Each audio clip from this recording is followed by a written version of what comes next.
Shalom jemaat yang terkasih dalam Tuhan Yesus Kristus, baik yang ada di ruang auditorium dan di ruang Zoom. Mari sebelum kita memasuki ibadah kita hari ini, kita akan bacakan visi misi STT Aletheia Lawang.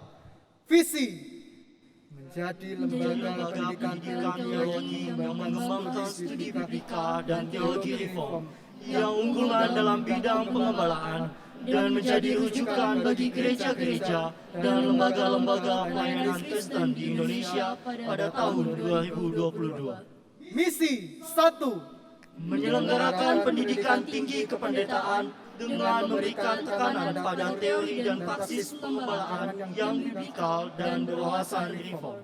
2. Menyelenggarakan penelitian teologi tentang teori dan praksis pengembalaan yang biblikal berwawasan reform yang relevan dalam konteks pelayanan di Indonesia. 3. Menyelenggarakan pengabdian masyarakat dalam bentuk pengembalaan dan pemberdayaan warga gereja dan lembaga Kristen di Indonesia. Jemaat dipersilakan untuk mengambil waktu teduh sejenak di hadapan Tuhan.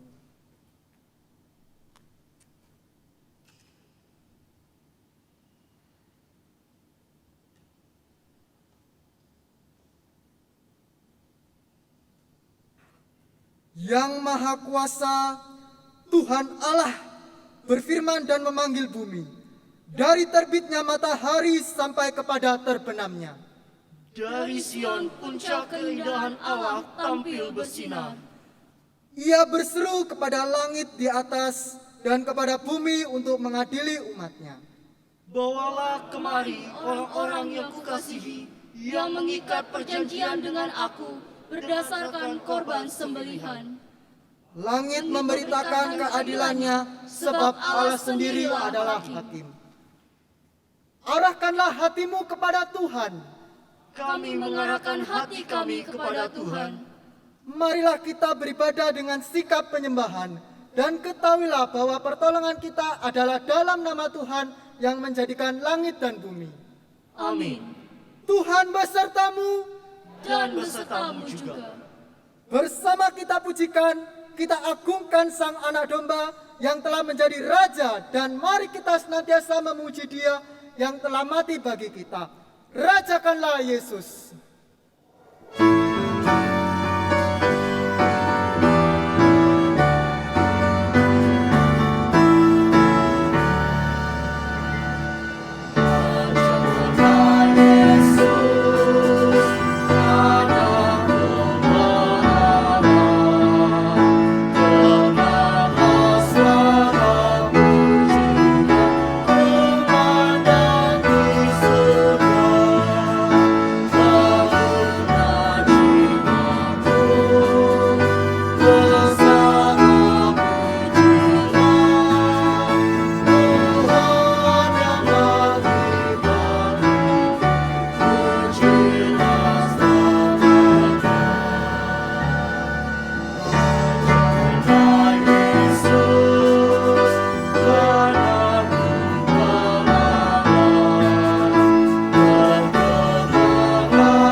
Bermasmurlah bagi Allah, bermasmurlah. Bermasmurlah bagi Raja kita, bermasmurlah. Sebab Allah adalah Raja seluruh bumi. Bermasmurlah dengan nyanyian pengajaran. Allah memerintah sebagai Raja atas bangsa-bangsa. Allah bersemayam di atas tatanya yang kudus. Jemaat dipersilakan untuk duduk kembali. Mazmur pasal 139 ayat yang ke-23 berbunyi, Selidikilah aku ya Allah, dan kenalah hatiku. Ujilah aku dan kenalah pikiran-pikiranku. Mari kita memohon kepada Tuhan untuk menyelidiki hati kita, dan mari kita akan mengakui dosa dan pelanggaran kita. Oh Tuhanku, selidiki hatiku.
Mari kita berdoa.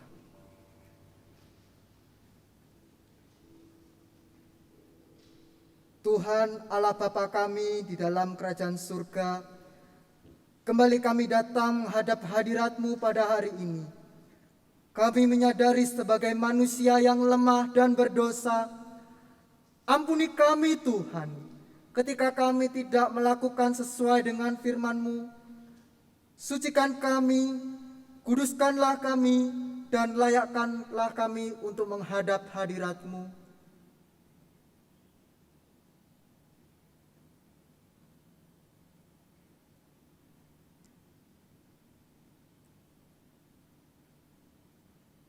Tuhan, kasihanilah kami. Kristus, kasihanilah kami.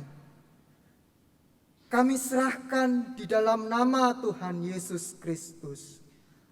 Amin. Amin. Kami mengundang jemaat untuk bangkit berdiri.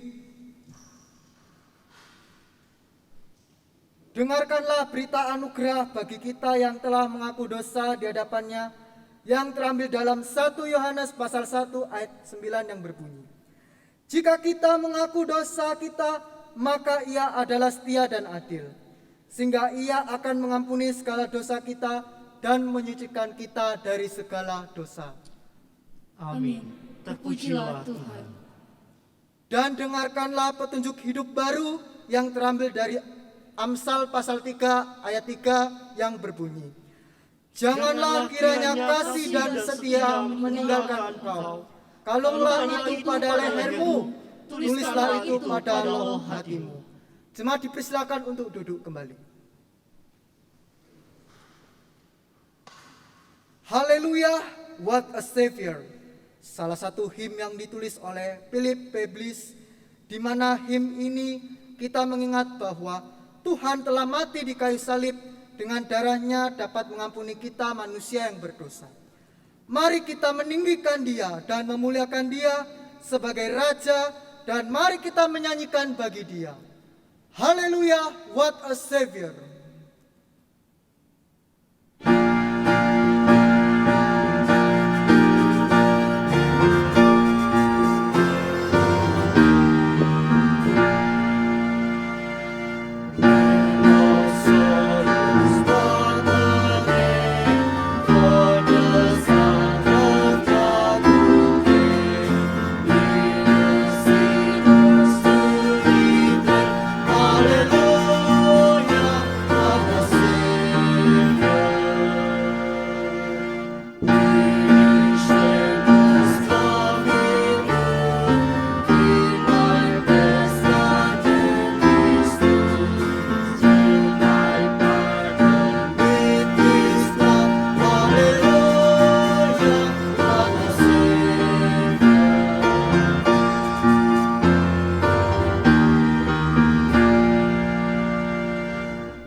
Kami mengundang jemaat untuk bangkit berdiri. Bersama gereja di sepanjang zaman dan di segala tempat, mari kita mengikrarkan pengakuan iman kita seturut pengakuan iman rasuli. Hendaklah setiap orang yang percaya berkata, aku percaya kepada Allah, Bapa yang Maha Kuasa, Khalik langit dan bumi, dan kepada Yesus Kristus, Anak yang tunggal Tuhan kita, yang dikandung dari Roh Kudus, lahir dari anak darah Maria, yang menderita sengsara di bawah pemerintahan Pontius Pilatus, disalibkan, mati dan dikuburkan, turun ke dalam kerajaan maut. Pada hari yang ketiga, bangkit pula dari antara orang mati, naik ke surga, duduk di sebelah kanan Allah, Bapa yang Maha Kuasa, dan dari sana Ia akan datang untuk menghakimi orang yang hidup dan yang mati. Aku percaya kepada Roh Kudus, gereja yang kudus dan am, persekutuan orang kudus, pengampunan dosa, kebangkitan tubuh, dan hidup yang kekal. Amin. Tetap dalam posisi berdiri, mari kita menaikkan beberapa pokok doa syafaat. Mari kita bersama-sama berdoa. Tuhan Allah Bapa kami dalam kerajaan surga, kembali kami datang menghadap hadirat-Mu. Kami saat ini akan memulai ibadah Tuhan. Tuhan pimpin kami dari awal hingga pertengahan akhirnya. Saat ini kami membawa doa kami kepadamu. Kami berdoa untuk UTS yang diselenggarakan pada tanggal 7 sampai 17 Maret 2022. Kami mohon berikan kesehatan yang baik, diberikan hikmat dan kelancaran untuk mempersiapkan baik dengan belajar dan mengerjakan soal-soal ujian dan tugas yang diberikan oleh dosen dengan baik. Dan juga menyerahkan untuk tes gelombang 2 penerimaan mahasiswa baru pada tanggal 25 Maret 2022. Kami berdoa berikan hikmat kepada anak-anak yang akan mengikuti tes gelombang 2 mahasiswa baru, kiranya dapat mengikuti semua tes dan kiranya dapat terpanggil dan dibentuk bersama dengan kami di tempat ini. Kami juga menyerahkan untuk setiap kami yang akan vaksin ketiga pada bulan Maret. Kami mohon berikan kesehatan yang baik supaya dapat menerima vaksin. Kami mohon supaya tidak terjadi hal yang tidak inginkan. Terima kasih Bapa, inilah seluruh doa kami serahkan ke dalam tangan-Mu. Di dalam nama Tuhan Yesus kami berdoa. Amin. Jemaat dipersilakan untuk duduk kembali.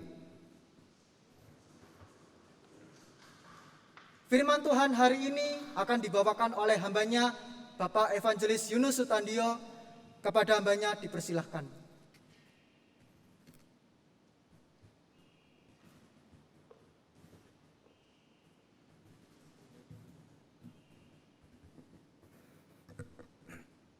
Selamat pagi bagi Bapak Ibu serta saudara-saudari rekan mahasiswa yang saya kasihi, baik yang ada di dalam auditorium Sola Gracia di tempat ini maupun juga yang mengikuti lewat platform Zoom.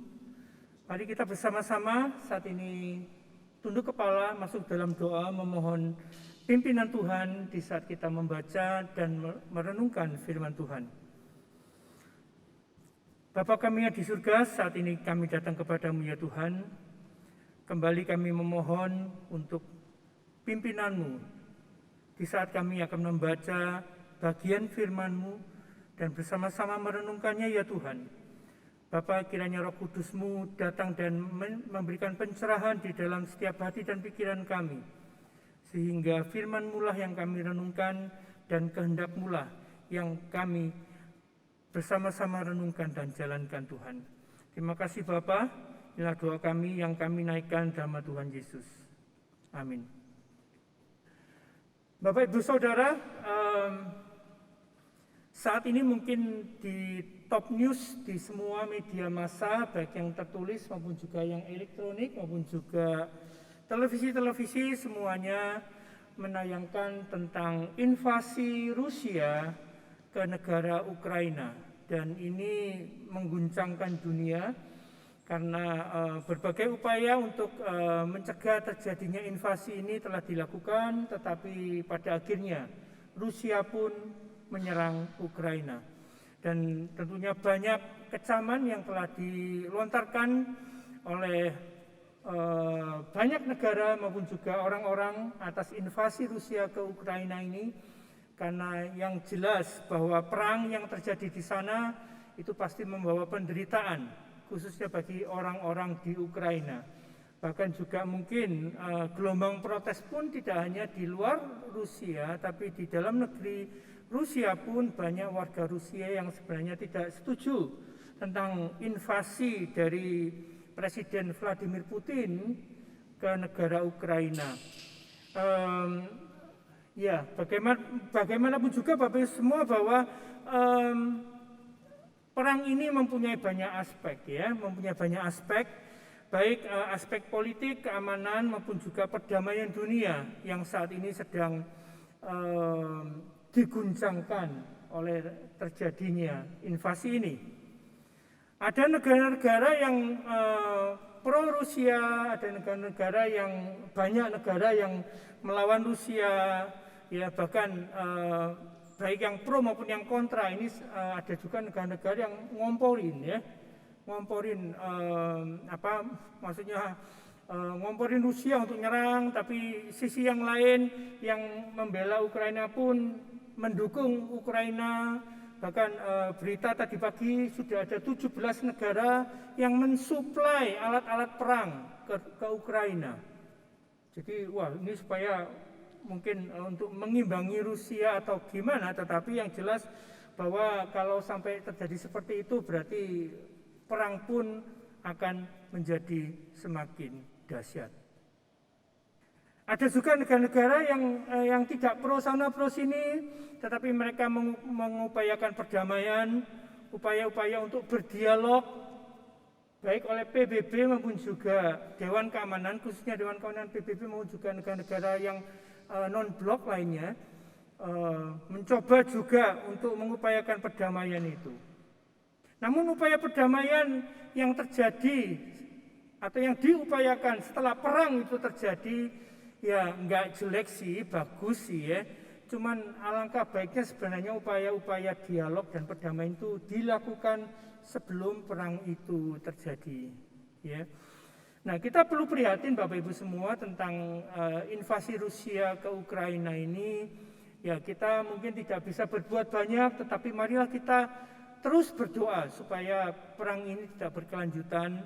Karena semakin berkelanjutan penderitaan orang-orang Ukraina tentunya akan lebih menderita lagi, bahkan kemudian akan berdampak pada perdamaian dunia.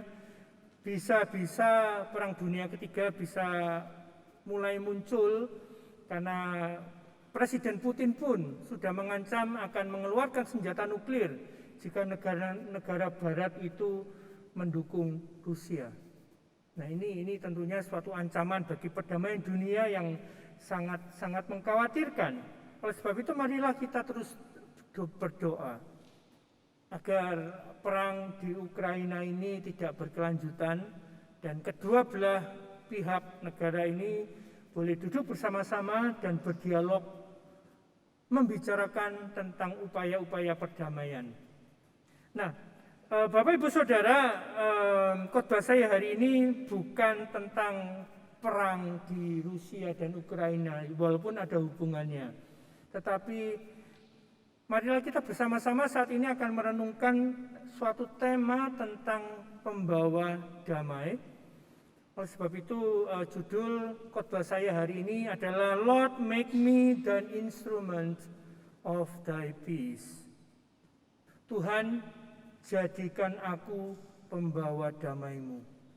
Kita akan baca bersama-sama buka Alkitab kita dari Yakobus 3 ayat 13 sampai dengan 18. Yakobus 3 ayat 13 sampai dengan 18. LAI memberikan judul Hikmat yang dari atas. Siapakah di antara kamu yang bijak dan berbudi? Baiklah ia dengan cara hidupnya yang baik, menyatakan perbuatannya oleh hikmat yang lahir dari kelemah lembutan. Jika kamu menaruh perasaan iri hati dan kamu mementingkan diri sendiri, janganlah kamu memegahkan diri dan janganlah berdusta melawan kebenaran. Itu bukanlah hikmat yang datang dari atas, tetapi dari dunia, dari nafsu manusia, dari setan-setan. Sebab di mana ada iri hati dan mementingkan diri sendiri, di situ ada kekacauan dan segala macam perbuatan jahat. Tetapi hikmat yang dari atas adalah pertama-tama murni, selanjutnya pendamai, peramah, penurut, penuh belas kasihan dan buah-buah yang baik, tidak memihak dan tidak munafik.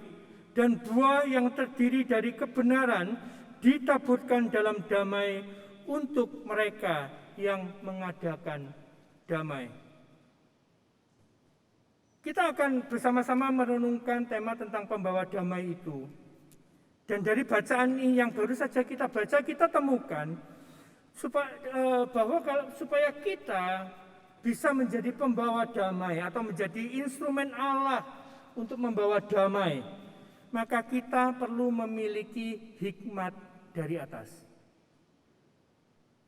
Sekali kalau kita ingin menjadi pembawa damai Allah, menjadi instrumen pembawa damai Allah, maka kita harus memiliki hikmat yang dari atas, sesuai dengan bacaan yang baru saja kita baca tadi. Oleh sebab itu marilah kita akan pelajari hal-hal tentang hikmat dari atas ini. Apa sajakah yang dapat kita pelajari? Yang pertama di ayat yang ke-13, siapakah di antara kamu yang bijak dan berbudi? Baiklah ia dengan cara hidupnya yang baik, menyatakan perbuatannya oleh hikmat yang lahir dari kelemah lembutan. Nah, di sini Yakobus mengajarkan kepada kita bahwa hikmat itu tidak hanya sebatas intelektual kita saja. Ya, mungkin sejauh ini kita yang mendefinisikan hikmat itu seolah-olah hanya wisdom, ya, hikmat itu hanya wisdom, sesuatu yang hanya berkenaan dengan intelektual. Tetapi pertanyaannya, kalau itu hanya sebatas sampai di intelektual kita, bagaimana orang yang ada di sekeliling kita mengenal hikmat itu? Nggak bisa kan ya? Karena itu masih di dalam intelektual kita, masih di dalam benak otak kita. Orang lain pun nggak akan tahu, tidak akan mengenal hikmat itu. Maka Yakobus mengajarkan bahwa hikmat itu harus dinyatakan di dalam perbuatan kita. Hikmat harus dinyatakan dalam perbuatan kita. Baiklah ia dengan cara hidup yang baik menyatakan perbuatannya, ya, yang lahir oleh hikmat. Lahirnya dari kelemah lembutan. Nah, jadi hal yang pertama tentang hikmat dari atas ini hendaknya hanya jangan sampai di intelektual aja. Tetapi harus kita nyatakan dalam perbuatan baik kita sehari-hari. Kalau tidak ada orang yang akan tahu. Nah, ketika hikmat itu disampaikan, kita nyatakan dalam perbuatan kita sehari-hari dengan catatan, dengan kelemah lembutan. Ini menarik. Menarik ya saudara, dengan kelemah lembutan ini menarik sekali. Ya. Nah, orang kalau dikatakan lemah lembut itu biasanya orang yang sabar, yang baik, yang suka ngalah gitu ya. Ya, yang tidak mau tidak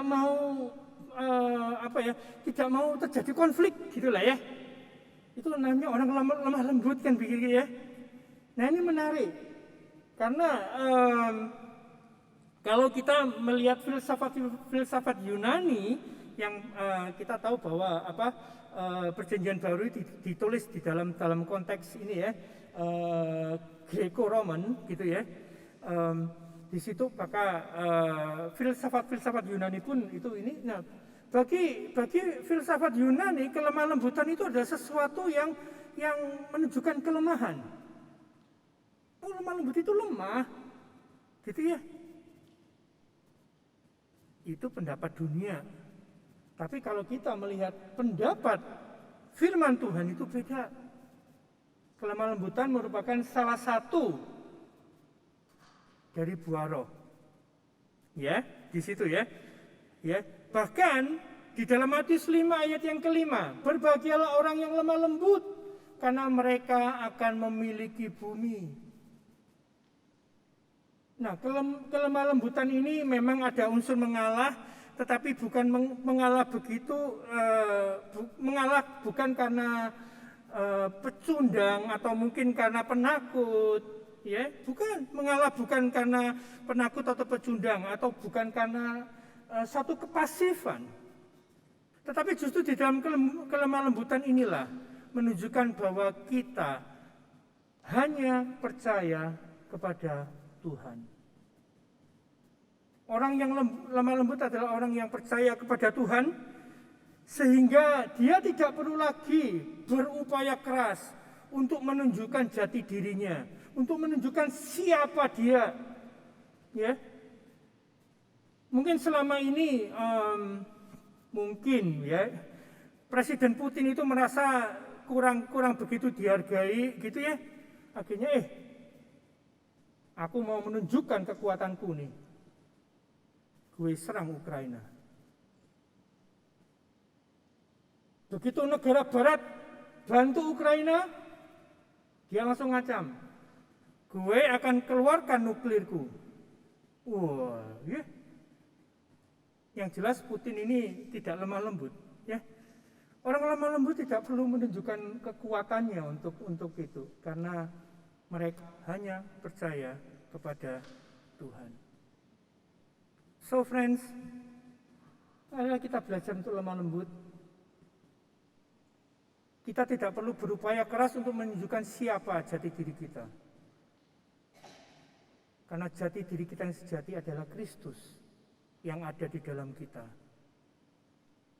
Justru marilah kita pancarkan Kristus melalui perbuatan-perbuatan kita sehari-hari yang lahir dari hikmat dari atas. Ini hal yang pertama. Yang kedua, ternyata hikmat dari atas ini punya lawan, ya, punya musuh. Siapakah musuh atau lawan dari hikmat dari atas? Dicatat di ayat 14 dan 15. Jika kita menaruh perasaan iri hati dan kamu mementingkan diri sendiri. Jadi hikmat dari atas itu punya lawan, punya musuh, yaitu iri hati dan mementingkan diri sendiri. Inilah lawannya. Jadi kalau ada iri hati, ada mementingkan diri sendiri, yang jelas bahwa tidak ada hikmat dari atas. Ya, karena apa? Kalau hikmat dari atas tidak akan muncul yang namanya iri hati dan mementingkan diri sendiri. Bahkan di ayat 15 disebutkan bahwa iri hati dan mementingkan diri sendiri itu lahir dari mana? Dari nafsu dunia, nafsu manusia, dan dari setan-setan. Ya, 3 hal ini. Nafsu dunia, nafsu manusia, dan dari setan-setan. Makanya di PPRC nomor 260, PPRC nomor 260, Ferry tahu judulnya apa? Hah? Oh, belum tahu ya. Jadi PPR bagian C, Pemuda Remaja nomor 260, judulnya 3 musuh. Ku ada 3 musuh, yaitu tadi 3 itu. Dunia, diri sendiri, dan setan. Nah, jadi lagu itu referensinya dari Yakobus ya. Ingat, ini 3 musuh. 3 musuh kita itu. Nafsu dunia, nafsu manusia, dan setan-setan. Yang melahirkan iri hati dan mementingkan diri sendiri, dan itu bukan hasil atau output dari hikmat dari atas. Hal yang ketiga, kalau kita melihat output dari iri hati dan mementingkan diri sendiri tadi, maka bagaimana dengan output? Dari iri hati dan mementingkan diri sendiri itu ada output, yaitu kekacauan dan segala macam kejahatan. Di ayat yang ke-16 dikatakan, sebab di mana ada iri hati dan mementingkan diri sendiri, di situ ada kekacauan dan segala macam perbuatan jahat. Ya, surat Yakobus ini dituliskan untuk 12 suku di perantauan. Kalau kita baca di pasal 1 ayat 1, ya. Nah, ini adalah orang-orang Kristen Yahudi yang ada di perantauan. Jadi sebenarnya surat ini ditujukan bukan kepada pribadi, tapi pada satu komunitas orang percaya yang orang-orang Yahudi di perantauan. Dan tentunya ketika Yakobus ngomong kekacauan dan segala macam kejahatan, mungkin saja di komunitas tersebut terjadi seperti itu. Ada kekacauan, ada segala macam perbuatan jahat. Nah, hal ini pun bisa terjadi di kalangan orang Kristen, bukan ya? Kan Yakobus nulis untuk orang Kristen. Nah, untuk zaman sekarang ini pun bisa terjadi di dalam komunitas orang-orang Kristen. Kalau akhirnya muncul kekacauan, bahkan sampai berdampak pada hal-hal yang jahat, maka sebenarnya akarnya adalah dari iri hati dan mementingkan diri sendiri. Nah, pesan ini sebenarnya cocok juga ya untuk para hamba Tuhan, para pemimpin gereja. Tolong jauhkan diri dari iri hati dan mementingkan diri sendiri, karena hal itu akan memunculkan kekacauan dan segala macam kejahatan. Mungkin kita bisa merefleksi sejarah gereja kita masing-masing, dan tentunya ada titik-titik kelam, dan kalau dievaluasi mungkin itu lahir dari iri hati dan mementingkan diri sendiri dari oknum-oknum pemimpin gereja.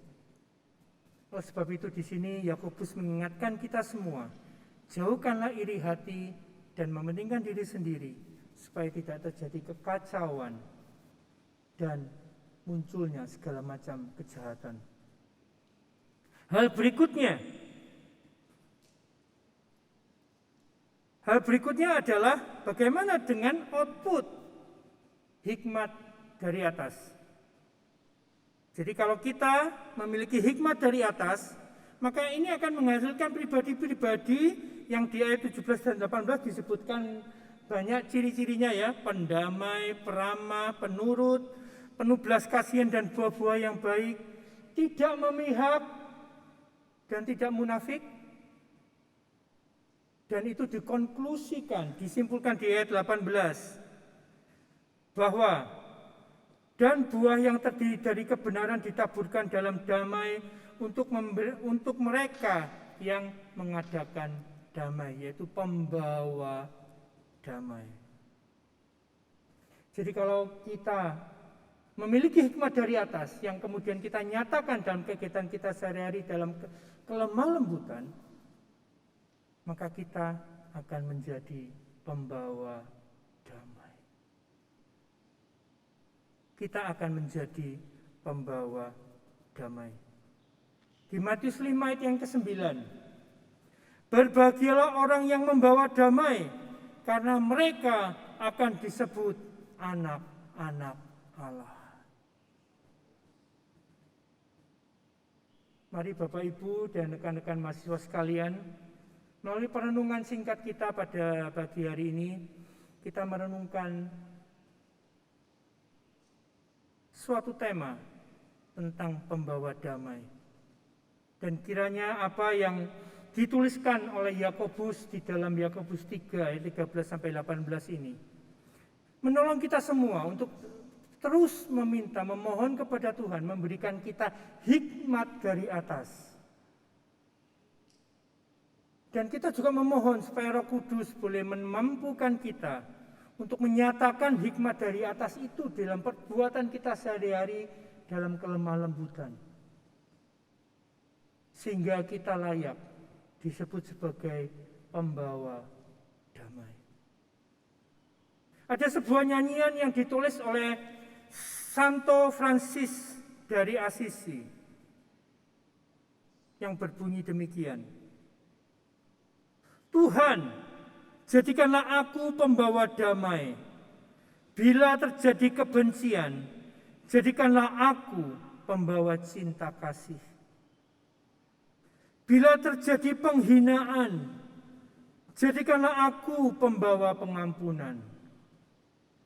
Bila terjadi perselisihan, jadikanlah aku pembawa kerukunan.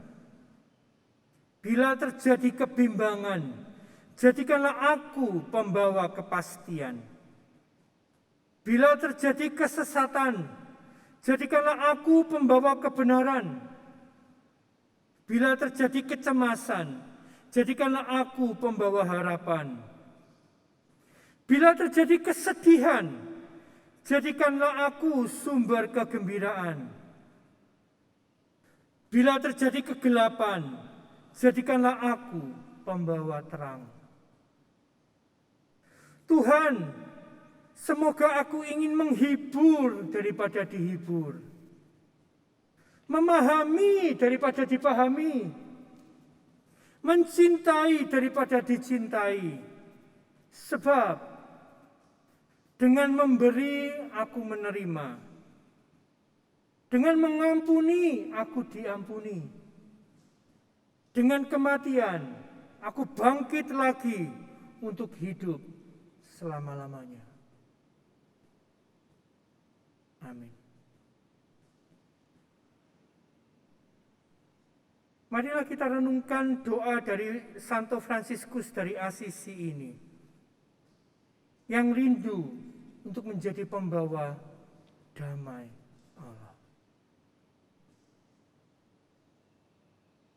Ada baiknya doa ini mungkin kita print out, lalu kita tempel di meja kita masing-masing. Dan setiap saat kita memohon kepada Tuhan untuk menjadikan kita pembawa damai Allah. Dalam berbagai situasi yang dia gambarkan dalam doa tersebut. Apalagi besok kita sudah memasuki masa Lent, masa Lenten season, masa-masa kita perlu mengintrospeksi diri kita masing-masing. Sebagai para hamba Tuhan, sebagai calon hamba Tuhan. Dan kiranya ini menjadi doa kita yang mendasari kita di saat apapun, di dalam situasi apapun, kiranya kita selalu menjadi pembawa damai Allah. Mari kita berdoa. Tuhan Bapa di surga, kami bersyukur Tuhan untuk firman-Mu yang begitu gamblang, menjelaskan kepada kami bahwa kami adalah para pembawa damai-Mu ya Tuhan. Bapa, ampunilah setiap kami jika kami masih gagal untuk menjadi pembawa damai-Mu. Dan tolonglah kami ya Tuhan, mampukan kami ya Tuhan, untuk kami boleh senantiasa menjadi pembawa damai-Mu dalam situasi kehidupan kami, dalam pelayanan pekerjaan maupun dalam keluarga kami, maupun dalam lingkungan kami sehari-hari. Kiranya kami boleh selalu memikirkan bahwa kami adalah pembawa damai-Mu. Sehingga dalam hidup kami, hanya Kristuslah yang boleh dilihat oleh banyak orang. Boleh damai dan kasih Kristuslah yang boleh dirasakan oleh orang-orang yang ada di sekeliling kami ya Tuhan. Terima kasih Bapa, inilah doa kami yang kami naikkan dalam Tuhan Yesus. Amin. Saya kembalikan kepada Saudara Ferry.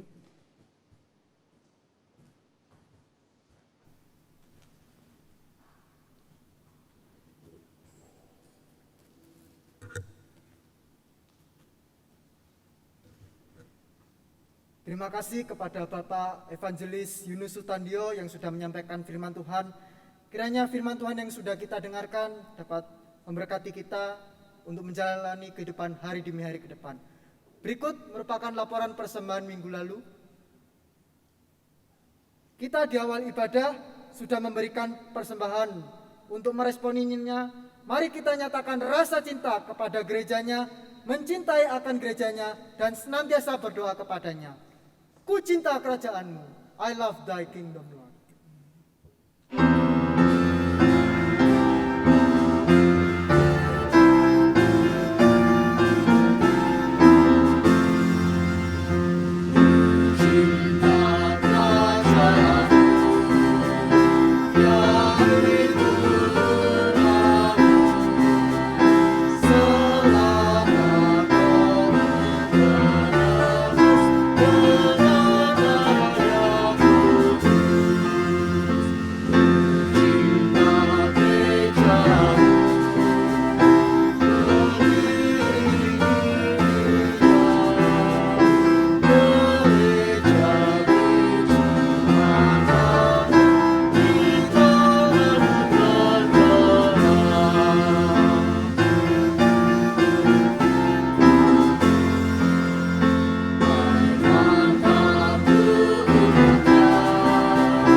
Mari kita berdoa untuk persembahan kita. Tuhan Allah Bapa kami dalam kerajaan surga, kembali kami datang menghadap hadirat-Mu. Kami bersyukur untuk persembahan yang telah kami berikan. Kami mohon sucikan dan kuduskan persembahan ini sehingga dapat menjadi berkat bagi tempat kami dan dimanapun kami berada. Berikan hikmat kepada para pengelola, Kau berkati ya Tuhan. Terima kasih Tuhan Yesus, di dalam nama Tuhan kami berdoa dan mengucap syukur. Amin. Kami mengundang jemaat untuk bangkit berdiri. Sebab segala sesuatu adalah dari Dia dan oleh Dia dan kepada Dia. Bagi Dialah kemuliaan sampai selama-lamanya. Doksologi, doa berkat akan disampaikan oleh Bapak Penginjil Yunus Tandio dan kita aminkan dengan pujian amin.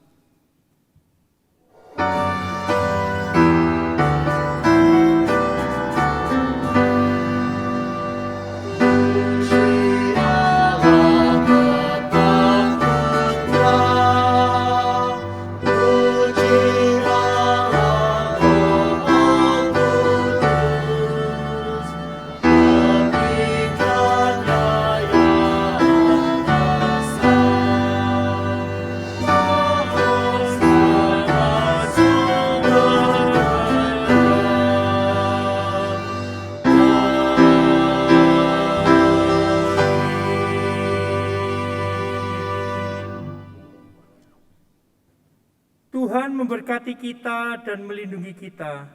Tuhan menyinari kita dengan wajah-Nya dan memberi kita kasih karunia. Tuhan menghadapkan wajah-Nya kepada kita dan memberi kita damai sejahtera. Dari sekarang sampai Tuhan Yesus datang kembali. Amin.